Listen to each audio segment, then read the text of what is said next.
Bonjour Lucie. Bonjour. Bonjour. Merci beaucoup déjà de nous inviter. On est actuellement dans les locaux du Rire Médecin, où tu nous as invités puisque tu pourras pas être là pendant le live. Non. Mais du coup, on va essayer de répondre au maximum des questions pour les gens qui nous regardent et qui veulent savoir pourquoi on fait ça et à quoi ça sert de donner son argent aujourd'hui. Très bien. Donc j'ai plein de questions qui m'ont été posées ou que j'ai préparées. Premièrement, est-ce que tu veux nous présenter un peu l'association Le Rire Médecin ? Tout à fait. Donc Le Rire Médecin, c'est une association qui a 26 ans maintenant, qui existe depuis 91 et dont la vocation est de faire venir des clowns professionnels dans les hôpitaux pour offrir des éclats de rire aux enfants et ainsi les aider à être plus forts pour se battre contre la maladie. Donc on est présent maintenant, donc ils ont commencé par un duo de clowns donc, et maintenant il y a 100 clowns qui font partie de la compagnie. On est présent dans 46 services pédiatriques. Et du coup, tiens, une question qu'on n'a pas préparée. Quand ils sont en binôme, c'est toujours les mêmes binômes ? Non. Ou ça va tourner ? Non, justement, ça change. Donc la spécificité, on est différent d'autres associations parce que justement nos clowns sont professionnels, parce que c'est un vrai métier d'être clown hospitalier et qu'ils sont formés tout au long de l'année aux spécificités aussi médicales et aux maladies, comprendre les maladies à qui des ils vont enfants. Voir justement, exactement, comprendre les maladies, savoir lire les machines quand ils vont les voir et savoir en fonction de l'état de l'enfant ce qu'ils peuvent faire et jusqu'où ils peuvent aller, ou justement s'il faut descendre le jeu pour être plus calme. Donc ils mettent pas en danger les enfants, on peut le dire, même les enfants qui doivent rester calmes ont le droit d'avoir un bien but sûr, qui vient voilà, ils adaptent les jeux à tout, que ce soit un bébé, un adolescent, un enfant d'une dizaine d'années. L'idée, c'est vraiment de faire du sur-mesure. Donc, ils ont la formation pérenne sur le médical et aussi une formation, bien sûr, sur le jeu pour être toujours en mode créatif et avoir une boîte à outils dans la tête qui permet de rebondir sur chaque situation. Et la spécificité aussi, c'est que c'est vraiment l'enfant à l'instant T qui est l'acteur du propre jeu. C'est pas un spectacle qui est reproduit dans chaque chambre. Pas du tout. De l'impro, c'est ce que je pas disais. Du tout. C'est de l'improvisation tout le temps. Ouais, tout le temps. Même ça. 100%. Ouais, on peut le dire. 100% d'impro. Ils sont doués. Donc on a parlé un peu de comment ça s'est installé alors. Oui, voilà. Donc c'est venu de la volonté de Caroline Simons qui est américaine, qui avait une passion pour la France depuis qu'elle était petite. Voilà, la vie l'a amenée à être comédien clown hospitalier à New York. Et puis où ça existait déjà. Voilà, il y a déjà des sociétés, des associations qui le font. Et elle est venue en France, donc c'est l'association pionnière. Elle a eu une première rencontre avec un grand chef de service, un grand hôpital, où on lui a accordé 15 minutes et l'entretien a finalement duré 2 heures. Et à l'issue de ces 2 heures, il a dit « Bon, vous commencez quand ?» Donc c'est petit à petit. Elle a été convaincue. Exactement. Elle a commencé comme ça, mais après c'est pas le tout parce que l'intervention des clowns est gratuite pour les hôpitaux. Donc il a fallu trouver les fonds pour financer la venue de ces comédiens. Voilà, et ça a commencé petit à petit, et puis les services s'ouvrent au fur et à mesure. Donc maintenant on est présent dans 46 services, dans 15 hôpitaux, avec 2 jours d'intervention par semaine dans chaque hôpital. Ouais, exactement. En duo, systématiquement. Donc c'est vraiment des spécificités, et aussi on a la spécificité d'être très professionnel avec compte rendu. On va vraiment chercher le retour des soignants aussi sur l'effet de ces comédiens clowns hospitaliers dans les hôpitaux. Exactement. Et sur qu'est-ce qui va pas, l'innovation, voilà. Donc les enfants attendent souvent les clowns, bien sûr pour rire, mais aussi parfois pour mieux supporter les soins qu'ils ont à supporter. Voilà, qui peuvent ne pas l'être. Donc on est dans des services très divers qui vont de l'urgence où on peut se rendre pour une appendicite ou pour une gastro ou une jambe cassée, exactement, à l'hôpital de jour, en passant par le service des adolescents où il y a pareil pas mal de... On n'en parle pas souvent, mais il y a plein d'adolescents qui vivent des histoires pas très drôles, qui passent par l'anorexie et puis non plus des soucis de mal-être, un peu poussés. Et bien sûr des services plus complets, où le diagnostic vital de l'enfant peut être engagé, les services d'oncologie, d'hématologie. Plus longtemps. Voilà, exactement. Il y a des habitués. Exactement. Et des clowns et du service. Exactement. Et il y a aussi dans certains services, des hôpitaux de jour, où on recroise les enfants parce qu'ils doivent survivre des soins réguliers, par rapport à leur maladie. D'accord. Me vient une autre question encore. Pareil, piège, on n'a pas préparé. Mais du coup, il y a un planning des clowns visibles pour les familles, je veux dire. Ah. Genre, si mon gamin se casse la jambe, est-ce que je sais où est-ce qu'il va y avoir des clowns ce jour-là ? Alors, je crois pas que tu puisses le voir sur le site internet. Pour savoir à quel hôpital je vais. Normalement, si tu peux voir sur le site internet exactement dans quels hôpitaux on est présent, ça te dira pas forcément qu'on y sera jeudi, machin. Par contre, normalement, dans chaque service, tu as une affiche qui te dit jeudi 26, c'est Colette Gomette et Virgile qui seront présents, voilà. mardi 24, c'est telle personne, voilà. Donc renseignez-vous auprès des hôpitaux Oui. près de chez vous. On a vu que du coup, pour que les clowns puissent intervenir, il faut l'aval et la permission du chef de service. Oui. Ça, tous ceux qui ont travaillé ou qui connaissent un peu les hôpitaux savent que de toute façon, le chef de service est Dieu en sa demeure, quoi. Enfin, rien ne se fait sans son accord. Donc une fois qu'on l'a convaincu, lui, qu'est-ce qu'il faut? Donc pour monter un projet, ça suffit pas, malheureusement, l'hôpital ne paye pas. Et non, voilà. Donc il faut des sous, tout simplement. Et on est tout à fait pérenne, donc on ne s'engage pas dans un programme si on n'a pas 3 ans de trésorerie d'avance. L'idée, c'est pas du tout de venir un mois ou une semaine par-ci, une semaine par-là. Quand on s'engage pour de bon. Et d'ailleurs, il y a des services dans lesquels on est depuis 26 ans, depuis la création du coup du RIR médecin. Et on n'a jamais fermé de service de notre propre chef. On peut estimer aujourd'hui le coût d'une année, en tout cas d'intervention, entre 80 et 100 000 euros. Voilà. Donc il faut qu'on ait autour de 300 000 euros pour ouvrir un programme. Pour se dire en nous. Exactement. Donc malheureusement, on peut pas dire « Ah, mon enfant est hospitalisé, il n'y a pas le RIR médecin, je vais faire venir un clown non. du RIR médecin. » Exactement. Par contre, pas cette association-là. Exactement. On peut en parler au chef de service et dire que c'est important. Bah oui, c'est parler à son entreprise, parler à son réseau et donner plus de fonds au RIR médecin pour qu'ils ouvrent, voilà. Le financement du RIR médecin, du coup, c'est 300 000 euros pour lancer un projet. Ils viennent d'où? Ils viennent... donc c'est un budget annuel de 4,6 millions, le RIR médecin. Et on a, allez, je vais dire 70% qui viennent de la générosité des donateurs particuliers. C'est très important. Et on grosse part. Oui, une grosse part. 20% qui viennent des entreprises, dont moi je me charge. Je suis responsable des partenariats entreprises et fondations du RIR médecin. Et le reste, c'est un peu de subvention, un peu de vente de choses qu'on fait, puisqu'on a par exemple des goodies, et on a toute une armée de bénévoles, une centaine de bénévoles qui travaillent super bien avec nous, et qui ont vocation à créer des événements, justement, sensibiliser, et vendre éventuellement des choses. On va faire une petite enquête goodies qu'on mettra à la fin, je pense. On fera un petit défilé, ça va nous intéresser à mon avis. On a des petits sacs, des petits top bags sympas, des mugs, des livres, des nez, bien sûr, des nez rouges. Et l'idée, c'est de les vendre au profit du RIR médecin. Donc, quand on les vend, mais ça peut être aussi une compagnie de théâtre qui dit moi, je veux faire ma soirée au profit du RIR médecin. Donc, ils vont jouer et tous les bénéfices de la soirée seront reversés à l'association.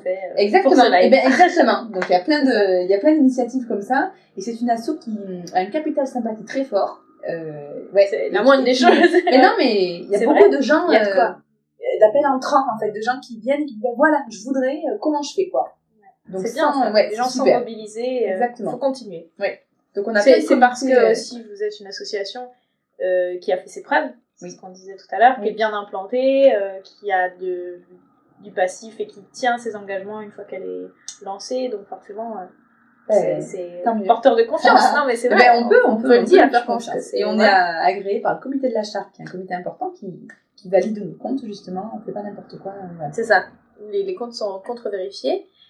Très peu de subventions publiques, on en parlait en off tout à l'heure, moi ça m'a surprise, mais du coup en fait l'association a reconnu d'utilité publique, donc les particuliers bénéficient de 66% de réduction, donc sur les impôts, de crédit d'impôt, et les entreprises 60%, donc les dons en fait élevés finalement reviennent à beaucoup moins une fois qu'on a payé son impôt, quoi. Et pourtant très peu de subventions publiques en fait, sauf quelques particularités régionales, comme tu disais. Voilà, il peut y avoir des caisses maladies régionales ou l'investissement de certaines villes sur les projets. Voilà. Il y a un dossier institutionnel qu'on peut regarder sur le site et qui explique bien la répartition de ces budgets. Les rapports avec les équipes, comment vous êtes reçus dans les services, comment vous travaillez avec les équipes soignantes. Les équipes soignantes bénéficient en fait aussi beaucoup de la venue des clowns, ça leur fait un bol d'air, je pense. Donc en fait, le clown, il a vocation à faire du bien à l'enfant qui est malade, bien sûr. Mais par ricochet, c'est vraiment les familles et les soignants qui bénéficient de leur venue, parce que une maman qui se détend, ça fait du bien à tout le monde. Un enfant qui se détend aussi, un soignant qui est détendu, en tout cas, il y a du lien social qui se crée autour de la venue des clowns. Voilà, il est vraiment les suivre, c'est croiser que des gens qui ont la banane toute la journée, et qui viennent les chercher en disant « super, salut, tu viens ?» Ils font partie vraiment de l'équipe soignante. C'est peut-être exagéré de le dire, parce qu'on n'a pas vocation à être des soignants, on est des clowns hospitaliers, mais en tout cas, il faut le rire est thérapeutique, le rire est soignant. Tout à fait. Je crois que c'est ça. Et surtout, ils sont impliqués aussi, ça veut dire que le matin, ils arrivent, ils ont eu une heure et demie de transmission. Voilà, ça c'est très important, où ils rencontrent les infirmières, où on leur dit, ben voilà, dans telle chambre, il y a tel enfant qui a tel traitement, telle maladie, voilà, et qui est dans tel état ce matin. Exactement. Donc, à chaque fois qu'ils rentrent dans une chambre, ils savent exactement où ils vont et à qui ils s'adressent, et du coup, ça permet d'adapter le jeu. Et d'où l'importance d'être formé régulièrement à la technicité. Alors, comment ils sont reçus dans les chambres? Par les enfants, par les familles En général, super bien sûr. Donc, parfois, il faut un peu aller chercher l'enfant qui n'a pas forcément envie de rigoler tout de suite. Mais tu me disais, on ne réveille pas un enfant qui fait la sieste, par exemple. Non. Ou on n'insiste pas s'il a Exactement. On n'insiste pas. Enfin, voilà. Ce sera la prochaine fois. Exactement. On peut faire des choses toutes douces. Ça peut aussi évoluer. Être une première fois de « Ah, j'ai pas envie ». Une deuxième fois de moins pouvoir. Et puis une troisième fois de « Je me marre parce que je me marre pas ». Voilà. C'est ça. Au niveau des types d'actions, donc des spectacles d'improvisation, du rire, des spectacles de magie, de la musique. Oui, aussi, des verseuses. Ils sont très musiciens, ils ont tous des petits instruments, des maracas, parfois des petits banjos, je sais pas, des flûtes, voilà. Chaque clown a sa spécificité, mais ça fait partie des éléments importants, en tout cas d'avoir une notion musicale, voilà, de pouvoir... D'être capable de jongler avec ça. Exactement. C'est le cas de le dire. C'est le cas de le dire. On nous a posé la question de la peur des clowns. Oui. Parce que c'est quelque chose, surtout en ce moment avec le film Ça qui est sorti, dont on parle énormément, qui est très médiatisé. Et en fait, tu me disais finalement, les enfants, ils s'en foutent. Oui. Ils profitent du spectacle. Exactement. Ah bon, on a pas ceux qui ont peur. Déjà, il faut voir la même du rire médecin, sont pas glauques, loin de là. Mais en plus, finalement, c'est plus les adultes qui étaient, pour certains, atteints de phobie de clown, quoi. Exactement. Du coup, on s'en occupe pas tellement. On a fait une campagne, justement, quand ça est arrivé, on se dit, oh là là, il faudrait pas que ça va nuire à notre image. Mais en fait, voilà, on a détourné l'affiche, nous, en disant, allez, mieux vaut en rire qu'en pleurer, de toute façon, ça existe. Voilà, il y a des gens qui sont phobiques des clowns, comme on est phobique des araignées. Mais franchement, voilà, j'ai pas de ratio à donner, mais c'est tellement à la marge. Ça vous pose pas de problème, en tout cas, dans votre activité. Non, heureusement. Et encore comme tu dis, nos clowns sont plutôt sympas. Ouais, il y a de quoi dédramatiser. Oui. Disons que, en plus, je pense que quand tu l'as face à toi, c'est pas comme s'il est sur la scène loin où il peut t'impressionner, etc. Il est face à toi, c'est une personne. Bah oui. Tu peux plus facilement appréhender le côté humain du clown qui te fait peur. Voilà. C'est une question qu'on n'a pas préparée non plus, je la repasser là. Est-ce que vous avez des nouvelles des anciens bénéficiaires, donc soit des anciens clowns ou soit des anciens enfants, bien sûr, on va dire. Surtout des enfants et des parents. On reçoit plein de témoignages, plein de lettres hyper encourageantes de gens qui sont touchés, de gens qui sont parents, qui ont vécu avec des clowns enfants, qui nous suivent, voilà. Et nos donateurs sont très fidèles. C'est vraiment une association qui, quand je disais capital sympathie important, mais oui, et quand on a touché, qu'on a vu, exactement, il y a un truc qui, oui, on y croit, on comprend à quoi ça sert. Il faut le faire et il faut y aller, quoi. C'est ça. Au niveau de l'association, vous disiez finalement c'est 100 clowns, mais pour une quinzaine à peine de personnes administratives. Oui, de personnel. Exactement. Donc on a une quinzaine pérenne dans nos bureaux parisiens et une centaine de clowns dans la compagnie, plus une centaine de bénévoles donc, qui nous accompagnent en région. On va dire qu'on est répartis par région. On a 7 comités régionaux, voilà, donc qui font l'équipe du Rire Médecin et donc les bénévoles. Alors si on est bénévole au Rire Médecin, on va pas intervenir avec les enfants. Non. On va par contre parler du Rire Médecin, intervenir sur les marchés, voilà. C'est vraiment la de vente sensibilisation, de la création d'événements en région, de se faire connaître et de voir tous les leviers possibles pour collecter des fonds, pour faire connaître et collecter des fonds qui vont permettre... Pour lancer les projets. Exactement, qui vont permettre aux clowns de continuer leur action. Dans les projets d'ailleurs, vous avez ouvert récemment un nouveau pan de l'activité en fait, qui sort un peu de ce que vous faisiez avant. Un peu. On va laisser passer les pompiers, c'est bon. Donc dans les nouveaux projets, on la refait. Donc dans les nouveaux projets, vous avez justement ouvert une nouvelle activité qui change de ce que vous faites jusqu'à maintenant. Qui complète, on va dire. En fait, c'est le programme Materné qui est ouvert depuis 1 an. Et donc là, il se situe dans une maternité. Pour l'instant, il est ouvert dans un seul hôpital. Et donc l'idée, c'est de recréer du lien entre l'enfant et la maman quand le parcours de vie fait que ce lien n'est pas une évidence. On va dire ça comme ça. Donc c'est des mamans qui peuvent être un peu plus en difficulté sociale ou pas, ou juste avoir une grossesse compliquée. Et qui fait que le sans les nez rouges. Donc et donc voilà, plus posé. Oui, exactement. Donc c'est beaucoup à base de berceuses, de choses hyper calmes, et ça marche. De contact. Oui, super bien. Il y a beaucoup de pleurs parce que c'est beaucoup de tension. Exactement. C'est vraiment tout dans l'émotion et de tension qui lâche. Donc ça fait 1 an. On a des super retours. des super retours des équipes soignantes, justement, qui disent que oui, ça apporte quelque chose. Donc on continue. Et on va du voir, coup, tant qu'à faire. Et on fera un autre bilan en année 2 pour voir. C'est ça, voilà. c'est vraiment super. Mais et avec super. d'autres maternités en vue, du coup C'est toujours pareil. Donc toujours pour ouvrir un service, il faut qu'on ait, on n'a aucune vocation. Voilà, c'est ça. Il faut qu'on ait 3 ans de trésorerie devant nous pour être sûr de l'ouvrir. Okay. Donc voilà, en fonction des sous qui arrivent, du travail de chacun pour les collecter. Donc de vous, quand vous êtes particulièrement, et si vous avez des entreprises, il faut pas hésiter à les impliquer parce que nous on fait vraiment plein de choses pour les dynamiser dans les... Soyez ambassadeur aussi. Exactement, on peut être ambassadeur et on peut être donc donateur particulier, mais voilà, être membre d'une entreprise, se dire tiens, je vais pourquoi pas moi aussi impliquer la mienne, voilà. Puis si l'entreprise veut pas, peut-être que votre collègue il veut, et voilà, à 2, à 10, on donne plus, forcément. Mais c'est vrai. Enfin, ça part de. Oui, voilà, non, mais c'est ça. Ça part d'un duo de clowns et on arrive à une centaine, donc c'est comme ça que ça grossit, c'est ça qui est cool. Si on veut aider, comment on peut s'engager ? Est-ce que moi j'ai envie d'aller faire des clowneries aux enfants pour leur remonter le moral ? Comment je fais ? Eh ben tu peux pas. Pour l'instant. Tu peux pas parce que toute la force de la médecin c'est qu'on emploie des clowns professionnels et qu'on considère que c'est un métier. Donc on peut venir comédien, clown, se faire former, mais voilà. C'est ça, comme ça je vais en parler, à l'Institut de formation du rire médecin. Transition. Donc donc le rire médecin a entre autres la vocation et va former des clowns d'autres associations, par exemple, où on est souvent appelé pour notre savoir-faire, justement parce qu'on est pionnier, on est un peu la référence, parce qu'on rayonne sur toute la France, enfin sur toute la France, pas partout. En tout cas, on a un rayonnement national. Voilà. D'autres assos peuvent avoir des rayonnements plus régionaux, mais c'est très bien et on peut être partout, donc c'est super. Ouais. Il y a suffisamment d'hôpitaux pour tout le monde. Exactement. Donc, on essaie voilà, on a cette vocation, parce qu'on est appelé à former ces clowns-là. Et donc, on a monté un programme qui vise à former les comédiens clowns au métier de clown hospitalier. Et ça, c'est un diplôme qui est maintenant reconnu par l'État grâce à notre action. Ouais, voilà, grâce à notre travail. Avec une formation qui reçoit une dizaine de stagiaires par an. Voilà. Et voilà, il y a une session par an. Donc, si je veux aller remonter le moral des enfants, il faut d'abord que je me forme en tant que comédien clown. Exactement. Et ensuite, je viens sonner chez Rire Médecin pour me faire diplômer d'État. Exactement. Clown postules, tu es sélectionné et là, tu suis une formation intensive. Tout terrain, c'est ça.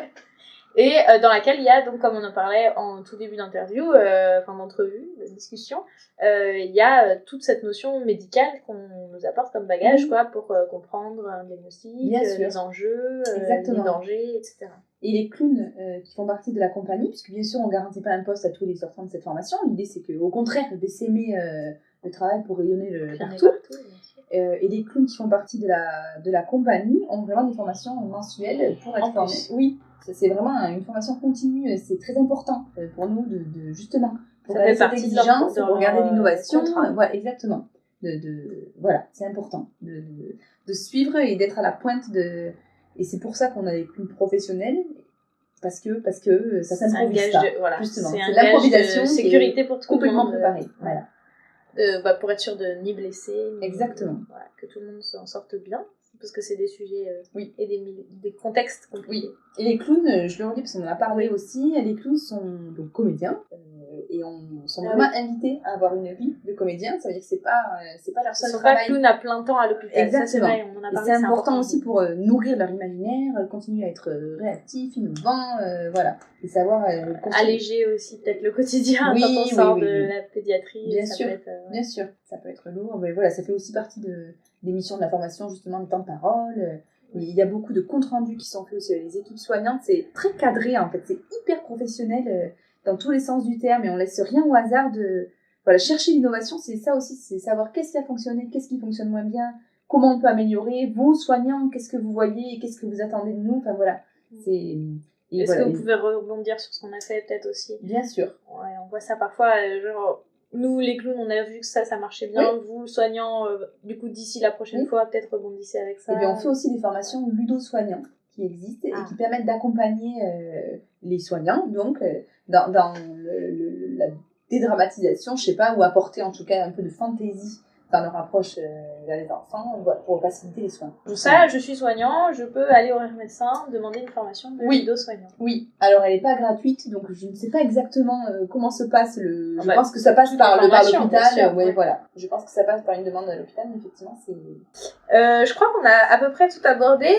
De quoi on doit parler sur l'actualité du Rire Médecin, là ? Aujourd'hui, il y a un truc En fait, on va lancer... liker, oui, partager, bien sûr, il y a toujours voilà. de l'actualité. Donc nous, notre spécificité, c'est comme on est présent sur des programmes sur le long terme, qu'on intervient tous les jours, toutes les semaines de l'année, sauf les semaines de Noël, après Noël, parce qu'il y a beaucoup d'animations dans les hôpitaux à ces temps-là, Déjà, et que du coup, on n'a plus de place, en fait, tout simplement, pour y être. Donc c'est liker effectivement notre Facebook, notre communication, une vidéo que vous pouvez liker complètement, diffuser. Si vous êtes sur LinkedIn et que vous voulez faire rayonner notre action, on a un profil LinkedIn, un profil Facebook, on est sur YouTube, vous pouvez voir aussi toutes les vidéos. Vous allez avoir tous les liens qui vont apparaître un peu partout. On va vous envoyer ça. Voilà, et sur Instagram aussi, voilà. Et on a vraiment vocation à faire vivre ces réseaux justement pour créer l'émulation et contribuer à une société plus altruiste, parce que c'est quand même ce qu'on veut faire. Du bien aux enfants, et puis voilà, que la solidarité devienne une évidence dans la vie de chacun. C'est ça. Et le rire. Et le rire. Et le rire. Et ben, merci beaucoup. Avec plaisir. De nous avoir accordé merci, ce petit temps. Merci à toi surtout pour l'engagement, c'est top, et on compte sur vous alors, voilà. Et sur votre action pour que ce marathon soit une réussite. Oui, normalement ça devrait. Et on n'a pas parlé. Je leur fais confiance. On n'a pas parlé de dons et de nombre d'enfants bénéficiaires. Est-ce que c'est exactement. Exactement. Alors à quoi ça pourrait servir? Voilà. Tous les sous. En gros, on était parti de l'équivalence de l'année dernière où tu as réussi à récolter. Je te félicite pour les apprentis de. Mais là, on va faire encore mieux. 1600, voilà, 1600 €. Donc l'équivalence pour que ce soit un nombre juste pour 1680 €, on peut considérer qu'on a permis à. On a dit 60 enfants de voir des clowns, en fait, de bénéficier de la venue des clowns. Et par ricochet, c'est 80 personnes, soignants et familles, qui bénéficient aussi du lien qu'apportent les clowns. Et ça fait plus une centaine de sourires en plus. Exactement. Dans les hôpitaux. Exactement. Donc on compte sur vous. C'est vraiment pas vain, c'est un effet humain, concret et immédiat, quoi. Voilà. On va faire un petit tour. On va peut-être faire quelques images. J'ai vu qu'il y avait des trucs sympas à voir dans les locaux. Et puis, merci. Avec plaisir. Merci à toi. Et voilà. On se revoit le compte rendu. Quand j'aurai dormi. Après. Et on pourra débriefer comment ça s'est passé notre Super. Avec plaisir.